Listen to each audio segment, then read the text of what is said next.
بسم اللہ الرحمن الرحیم۔ السلام علیکم۔ ایک مسنون دعا اور ایک حدیث کے ساتھ حاضر ہے۔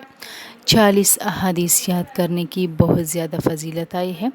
حضور صلی اللہ علیہ وآلہ وسلم نے فرمایا، جو شخص میری امت کے فائدے کے واسطے اور دین کے کام کی 40 احادیث یاد کرے گا، حفظ کرے گا، لوگوں کو سنائے گا، تو قیامت کے دن اللہ تعالیٰ اسے عالموں اور شہیدوں کی جماعت میں اٹھائے گا اور اللہ تعالیٰ اسے فرمائے گا کہ تو جس دروازے سے چاہے جنت میں داخل ہو۔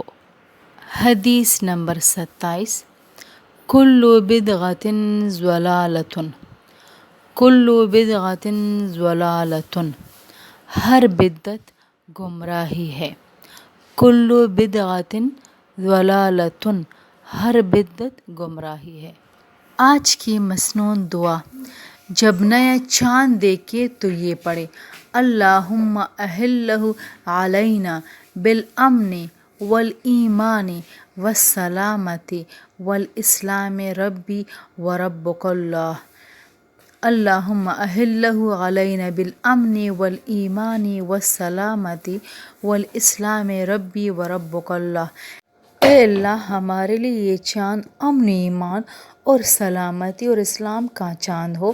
اے چاند، تیرا میرا رب اللہ ہے۔